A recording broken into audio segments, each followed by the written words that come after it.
ഭരണരംഗത്തും സംഘടനാ രംഗത്തുമൊക്കെ തൻ്റെതായ കഴിവ് തെളിയിച്ച ഒരു ശക്തനായ ഭരണാധികാരി. അധികാരം പൊതു നന്മയ്ക്ക് വേണ്ടി ഉപയോഗപ്പെടുത്തിയ ആളാണ്. ലീഡർ ഒഴിച്ചിട്ട ഒരു കസേര ഇന്നും അത് ഒഴിഞ്ഞു കിടക്കുകയാണ്.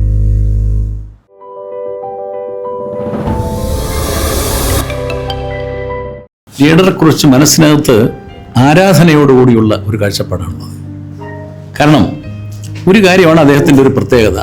ഭരണരംഗത്തും സംഘടനാ രംഗത്തുമൊക്കെ തൻ്റെതായ കഴിവ് തെളിയിച്ച ഒരു ശക്തനായ ഭരണാധികാരി, മനുഷ്യസ്നേഹിയായ ഭരണാധികാരി. നിങ്ങൾ മനസ്സിലാക്കാനുള്ളത്, ഏറ്റവും കൂടുതൽ ചെറുപ്പക്കാരെ കണ്ടുപിടിച്ച് വളർത്തിക്കൊണ്ട് രാഷ്ട്രീയ രംഗത്ത് പൊതുരംഗത്തേക്ക് കടത്തിക്കൊണ്ടുവന്നത് ലീഡർ ശ്രീ കെ കരുണാകരനാണ്. ധാരാളം നേതാക്കന്മാർ കോൺഗ്രസ് പാർട്ടിക്കുണ്ട്, പക്ഷേ ലീഡർ പോലെ ഇതുപോലെ ആളുകളെ കണ്ടുപിടിച്ച് പൊതുരംഗത്തേക്ക് കടത്തിക്കൊണ്ടുവരുവാനുള്ള ശ്രമം മറ്റാരുടെ ഭാഗത്തും ഉണ്ടായിട്ടില്ല. അത് ശ്രീ കെ കരുണാകരനായിരുന്നു. കാരണം അദ്ദേഹത്തിനൊരു കാഴ്ചപ്പാടുണ്ടായിരുന്നു.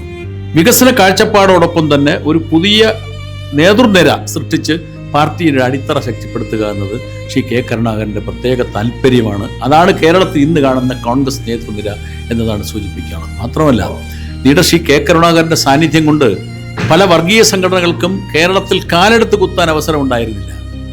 ഇന്നത്തെ സ്ഥിതി അതല്ല. അദ്ദേഹത്തിൻ്റെ അസാന്നിധ്യം കൊണ്ട് അതിനുശേഷം ഉണ്ടായ സംഭവവികാസങ്ങൾ നമ്മൾ വിലയിരുത്തപ്പെടണം. വർഗീയ സംഘടനകൾ, തീവ്രവാദ സംഘടനകൾ, അദ്ദേഹം ആഭ്യന്തരമന്ത്രിയായിരുന്നതിൽ ഭരണാധികാരി എന്ന നിലയിൽ തീവ്രവാദി സംഘടനകളെ അമർച്ച ചെയ്യാനുള്ള പദ്ധതികൾ ആവിഷ്കരിക്കാനും ധൈര്യത്തോടുകൂടി കാര്യങ്ങൾ ചെയ്യാൻ കഴിവുണ്ടായിരുന്ന ഒരു ഭരണാധികാരി. അതുകൊണ്ടാണ് ഞാൻ നേരത്തെ പറഞ്ഞത്, നമ്മുടെയൊക്കെ മനസ്സിനകത്ത് ആരാധനയോടുകൂടി കാണുന്ന ഒരു വ്യക്തിത്വമാണ് അദ്ദേഹം. വലിയൊരു ബന്ധമുണ്ടായിരുന്നു. നല്ല ബന്ധമായിരുന്നു. എന്ന് മാത്രമല്ല, നമ്മളൊക്കെ ലീഡറുടെ വീട്ടിൽ ചെല്ലുമ്പോൾ ലീഡറോടൊപ്പം നിൽക്കുന്ന ഭക്ഷണം ഇങ്ങനെ കൈയെടുത്ത് കാണിക്കും, നിങ്ങൾ കഴിച്ചോ എന്നൊക്കെ ചോദിക്കുകയാണ്. അപ്പോൾ ഇരുന്ന് അദ്ദേഹത്തോടൊപ്പം ആഹാരം കഴിക്കാനും അദ്ദേഹത്തിൻ്റെ വാത്സല്യം നല്ല രീതിയിൽ നമുക്കൊക്കെ ലഭിച്ചിട്ടുണ്ട്. അതാണ് അദ്ദേഹത്തിന് ഞങ്ങൾക്ക് അനുഭവ സമ്പത്ത്. അതാണ് അതിൻ്റെ ഓർമ്മകളുമായിട്ടാണ് മുന്നോട്ട് പോകുന്നത്. ഇന്ന് 108ാമത് അദ്ദേഹത്തിൻ്റെ ജന്മദിനം കേരളത്തിലെ കോൺഗ്രസ് മാത്രമല്ല ദേശീയ തലത്തിലും കോൺഗ്രസ് നേതാക്കന്മാർ ആഘോഷിക്കുന്ന ഒരു ദിവസമാണ്. ലീഡറുടെ 108ാമത് ജന്മദിനമാണെന്ന് അദ്ദേഹത്തിൻ്റെ സ്മരണയ്ക്ക് മുന്നിൽ ആദരാഞ്ജലി അർപ്പിക്കുന്ന ഈ ദിവസത്തിൽ രാവിലെ തന്നെ കേരളത്തിലെ എല്ലാ സ്ഥലങ്ങളിലും അദ്ദേഹത്തെ അനുസ്മരിച്ചുകൊണ്ടുള്ള ചടങ്ങുകൾ നടന്നു. ഇപ്പോൾ KPCC ആസ്ഥാനത്ത് ആ ചടങ്ങ് നടന്നു, ലീഡറുടെ പ്രതിമയ്ക്ക് മുന്നിൽ നടന്നു. തീർച്ചയായിട്ടും ഇന്നും എന്നും കേരളത്തിലെ ജനങ്ങൾ ബഹുമാനായ അഭിനന്ദനായ ലീഡർ ശ്രീ കെ കരുണാകരനെ വളരെ ബഹുമാനത്തോടുകൂടി ഓർമ്മിക്കുകയും അദ്ദേഹത്തിൻ്റെ സേവനങ്ങളെ സ്മരിക്കുകയും ചെയ്യുമെന്നുള്ള കാര്യത്തിൽ സംശയം. ഒരു ഭരണാധികാരി എന്നുള്ള രീതിയിൽ ലീഡർ ഇന്നത്തെ വർത്തമാനകാല സാഹചര്യങ്ങൾ വിലയിരുത്തുമ്പോൾ ലീഡറുടെ പ്രവർത്തനങ്ങൾ എത്രയോ ദീർഘദൃഷ്ടിയോടുകൂടിയാണ് അദ്ദേഹം ആ വികസന പ്രവർത്തനങ്ങൾക്ക് ആ കാലഘട്ടത്തിൽ നേതൃത്വം കൊടുത്തത്. പ്രധാനമായും നമ്മുടെ നെടുമ്പാശ്ശേരി വിമാനത്താവളം ഇന്ന് ഇന്ത്യയിലെ ഏറ്റവും പ്രധാനപ്പെട്ട ഒരു വിമാനത്താവളമായി അത് മാറ്റിയെടുക്കുന്നതിന് തുടക്കം കുറിച്ചത് ലീഡറാണ്. അന്ന് വളരെയധികം എതിർപ്പുകൾ ശ്രീ കെ കരുണാകരൻ മുഖ്യമന്ത്രിയായി സ്വകാര്യ പങ്കാളിത്തത്തോടുകൂടി PPP മോഡലിൽ നടത്തുന്നു എന്ന് പറഞ്ഞ് വലിയ വിമർശനങ്ങളുണ്ടായി. പക്ഷേ ലീഡറെ ഒരു സ്വഭാവം എന്ന് പറഞ്ഞു കഴിഞ്ഞാൽ നാടിൻ്റെ വികസനത്തിന് വേണ്ടി എന്ത് എതിർപ്പുകൾ ഉണ്ടായിരുന്നാലും ജനങ്ങൾക്ക് വേണ്ടിയുള്ള പദ്ധതികൾ ആവിഷ്കരിക്കുന്നതിന് ശക്തമായ നിലപാടുകൾ എടുത്തുകൊണ്ട് മുന്നോട്ട് പോയി. അതിൻ്റെ ഭാഗമായിട്ടാണ് ആ വിമാനത്താവളം ഒക്കെ ഇന്ന് വന്നത്. ആ വിമാനത്താവളത്തിൻ്റെ നിർമ്മാണവുമായി മുന്നോട്ട് പോയാൽ പല നേതാക്കന്മാരും വന്ന് പറഞ്ഞു, CPM-ൻ്റെ നേതാക്കന്മാർ ഉൾപ്പെടെ, എൻ്റെ ശവത്തിൽ ചവിട്ടിയായിരിക്കും അവിടെ ആ വിമാനം ഇറങ്ങുക എന്നുള്ളത് പറഞ്ഞ ആളുകൾ തന്നെ അവിടെ ഡയറക്ടർ ഉൾപ്പെടെ. അപ്പോൾ അത് ഞാൻ പറഞ്ഞത് വളരെ ദീർഘദൃഷ്ടിയോ എത്ര വികസന പ്രവർത്തനങ്ങൾ ഇന്ന് ലീഡറുടെ ഒരു സ്മാരകമായി നിൽക്കുന്നു എന്നുള്ളതാണ്. അപ്പോൾ അതുപോലെ വികസന രംഗത്ത് ഈ നമ്മുടെ ഭരണരംഗത്ത് ശക്തമായ മാതൃകകൾ സൃഷ്ടിച്ചുകൊണ്ട് കേരളത്തിൻ്റെ വികസനത്തിന് അടിത്തറയിട്ട് മുന്നോട്ട് പോയ ആളാണ് ശ്രീ കെ കരുണാകരൻ. അതുപോലെ തന്നെ ഇന്ത്യൻ രാഷ്ട്രീയ രംഗത്ത് ഒരു അതികായകനായ ഒരു ഭീഷ്മാചാര്യനായിരുന്നു ലീഡർ എന്നുള്ള കാര്യത്തിൽ സംശയം. ലീഡർ ഒഴിച്ചിട്ട ഒരു കസേര ഇന്നും അത് ഒഴിഞ്ഞു കിടക്കുകയാണ്. പ്രത്യേകിച്ച് നമുക്കെല്ലാവർക്കും അറിയുന്നത് പോലെ പ്രതിസന്ധി ഘട്ടങ്ങളിൽ അതിനെ തരണം ചെയ്യാൻ ലീഡർക്കുള്ള അനിതര സാധാരണമായിട്ടുള്ള കഴിവ്. എന്ത് പ്രശ്നങ്ങൾ വന്നിരുന്നാലും അദ്ദേഹം അതിനെ നേരിടും. ഒരിക്കൽ ഞാൻ ലീഡറോട് ചോദിച്ചു, ലീഡർക്കെതിരായിട്ട് അന്നെന്തോ വലിയ ആരോപണങ്ങളും പ്രശ്നങ്ങളും ഒക്കെ വന്ന് ലീഡർ കൂളായിട്ടിരിക്കുകയാണ്. ലീഡർ സുസ്മേരവതനായിട്ട് ഞങ്ങളെ കണ്ട് ഞാൻ ലീഡറോട് ചോദിച്ചു, ലീഡർ എങ്ങനെയാണ് ഇത്രയും ഒരു അമ്പുകളേറ്റ് ഇങ്ങനെ ഇരിക്കുമ്പോഴും വളരെ സൗമ്യമായി ലീഡർ എങ്ങനെ ഇരിക്കുന്നു? ഇത്രയും അനുഭവങ്ങളുണ്ട്.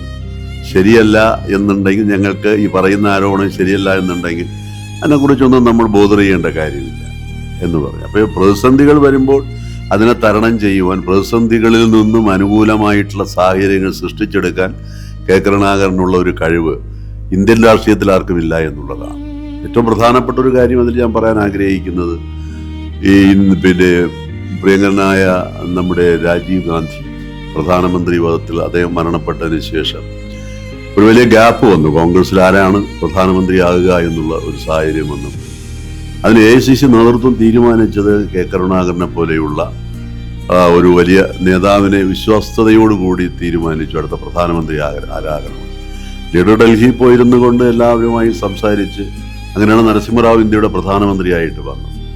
അപ്പോൾ അങ്ങനെ ഒരുപാട് കാലഘട്ടങ്ങളിൽ കോൺഗ്രസ് പാർട്ടിക്ക് ശക്തമായ നേതൃത്വം കൊടുത്തുകൊണ്ടും ഭരണരംഗത്തും അനിതര സാധാരണമായിട്ടുള്ള കഴിവുകൾ പ്രകടിപ്പിച്ച അദ്ദേഹം, ലീഡർ എന്ന് പറയുന്നാൽ വലിയ ഒരു വിദ്യാഭ്യാസം വലുതായിട്ട് നേടിയ ഒരു വ്യക്തിയല്ല. പക്ഷേ ഈ അടുത്ത കാലത്ത് ഞങ്ങൾ ലീഡർ ഇംഗ്ലീഷിൽ പ്രസംഗിക്കുന്നുണ്ട്.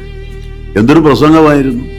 വലിയ പണ്ഡിതന്മാർ, ജവഹർലാൽ നെഹ്റു യൂണിവേഴ്സിറ്റിയിൽ പഠിച്ചിട്ട് വന്ന പണ്ഡിതന്മാരായിട്ടുള്ള വലിയ വിവരമുള്ള ആളുകൾ പ്രസംഗിക്കുന്നതിനേക്കാൾ അപ്പുറത്തേക്ക് ആ ഒരു ലീഡറുടെ ആ ചടുലമായ പദപ്രയോഗങ്ങളും കാര്യങ്ങളും ഒക്കെ നമ്മൾ കണ്ടു. അപ്പോൾ എല്ലാ രംഗത്തും കഴിവുകളെ പ്രകടിപ്പിച്ചുകൊണ്ട് ലീഡറെ പോലെയുള്ള ഒരു വ്യക്തിത്വം ഇന്ത്യൻ രാഷ്ട്രീയത്തിനും കേരളത്തിൻ്റെ ഭരണരംഗത്തും നൽകിയിട്ടുള്ള സംഭാവനകൾ എല്ലാവരും ഓർമ്മിക്കുന്ന ഒരു ദിവസമാണ് ലീഡറെ ഇന്നത്തെ ഈ ദിവസം. തീർച്ചയായിട്ടും അതുപോലെ തന്നെ അദ്ദേഹത്തിൻ്റെ കാഴ്ചപ്പാടുകൾ എന്ന് പറയുന്ന നമ്മുടെ ചെറുപ്പക്കാരെ രാഷ്ട്രീയത്തിൻ്റെ മുഖ്യധാരയിലേക്ക് കൊണ്ടുവരുന്നതിന് കെ കരുണാകരൻ വഹിച്ചിട്ടുള്ള പങ്ക് അത് വളരെ വലുതാണ്.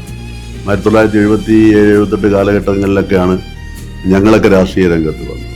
അന്ന് കോൺഗ്രസ് പാർട്ടിക്ക് പിളർപ്പുണ്ടായപ്പോൾ ഞങ്ങളെല്ലാവരും ലീഡറോടൊപ്പം നിന്ന് ഇന്ദിരാഗാന്ധിയോടൊപ്പം നിന്നതാണ്. അന്ന് യഥാർത്ഥത്തിൽ യുവജന വിദ്യാർത്ഥി നേതൃത്വം മുഴുവൻ മറുഭാഗത്തെ AK ആന്റണി നേതൃത്വം കൊടുത്ത കോൺഗ്രസുമായി. പക്ഷെ അന്ന് ലീഡറോടൊപ്പം ലീഡർ ഒരു പുതിയ നേതൃനിരയെ സൃഷ്ടിച്ചു. അന്നാണ് അത് ഇപ്പോൾ മുല്ലപ്പള്ളി രാമചന്ദ്രൻ, G കാർത്തികേയൻ, രമേശ് ചെന്നിത്തല, അത് കഴിഞ്ഞു വന്ന ഒരു തലമുറയിൽ ഞങ്ങളൊക്കെ കടന്നു വന്ന് ഞാൻ പാർലമെന്റിലേക്ക് മത്സരിക്കുന്ന ലീഡർ അവസരം നൽകിയപ്പോൾ ആ സാഹചര്യം KC വേണുഗോപാൽ അദ്ദേഹത്തിൻ്റെ ഒരു ഏറ്റവും വലിയ വിശ്വസ്തനായ KSU പ്രസിഡന്റായി, യൂത്ത് കോൺഗ്രസ് പ്രസിഡന്റായി കേരളത്തിലെ ശക്തമായ നേതൃത്വം കൊടുത്ത് KCയുടെ ആ ഒരു നേതൃത്വം ഒന്ന് ദേശീയ തലത്തിൽ നിൽക്കുകയാണ്. കോൺഗ്രസ് പ്രസ്ഥാനത്തിന് ശക്തമായ നേതൃത്വം കൊടുത്തുകൊണ്ട് അപ്പോൾ അങ്ങനെയൊക്കെയുള്ള രാഷ്ട്രീയ നേതാക്കന്മാരെ സമൂഹത്തിലേക്ക് കൈപിടിച്ചുയർത്തിക്കൊണ്ട് ലീഡർ വന്നപ്പോൾ വലിയ വിമർശനങ്ങൾ ഉണ്ടായി എന്നുള്ളതൊരു യാഥാർത്ഥ്യമാണ്. പക്ഷേ വളരെ ദീർഘദൃഷ്ടി അവരൊക്കെ ഇന്ത്യൻ രാഷ്ട്രീയവും കേരള രാഷ്ട്രീയവും ഒന്ന് നിയന്ത്രിക്കുകയാണ്. അത്രത്തോളം ഒരു വലിയ ദീർഘദൃഷ്ടി ഉള്ള ഒരു രാഷ്ട്രീയ നേതാവാണ് അദ്ദേഹം. ഞങ്ങളെല്ലാം ഹൃദയത്തിൽ എന്നും അനശ്വരനായി വിരാജിക്കുന്ന ആളാണ്.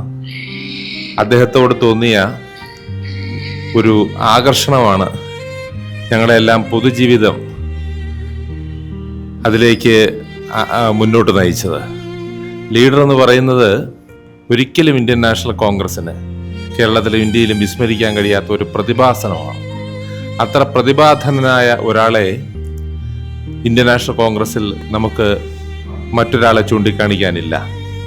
ഒരു വലിയ ഭരണാധികാരി, വലിയ വികസന വീക്ഷണമുള്ളയാൾ, വലിയ രാഷ്ട്രീയ നേതൃത്വത്തിൻ്റെ ഉടമ, ഇന്ത്യൻ നാഷണൽ കോൺഗ്രസിനെ കേരളത്തിൽ കെട്ടിപ്പടുത്ത നേതാവ്, സർവോപരി സാധാരണക്കാർ, പാവപ്പെട്ടവർ, പാർശ്വവൽക്കരിക്കപ്പെട്ടവർ, അവർക്ക് വേണ്ടി അവരോടൊപ്പം ചേർന്ന് നിന്ന് പോരാടിയ ഒരു ത്യാഗധനനായ രാഷ്ട്രീയ നേതാവ്.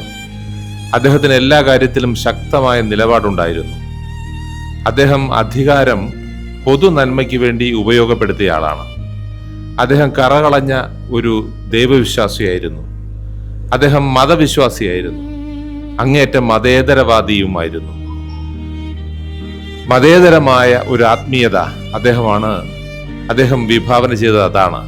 എല്ലാവരെയും ചേർത്ത് നിർത്തിക്കൊണ്ട് വിശ്വാസികളെ അങ്ങേറ്റം സംരക്ഷിക്കുകയും എന്നാൽ അവിശ്വാസികളെ അദ്ദേഹം ഒരു തരത്തിലും വേട്ടയാടിയിരുന്നുമില്ല. എല്ലാവർക്കും അവരവരുടെ അവകാശങ്ങൾ, അതിനുമായി മുന്നോട്ട് പോകുവാനുള്ള സ്വാതന്ത്ര്യമുണ്ടെന്ന് വിശ്വസിച്ചിരുന്ന ഒരു ജനാധിപത്യവാദിയായിരുന്നു ലീഡർ ശ്രീ കെ കരുണാകരൻ.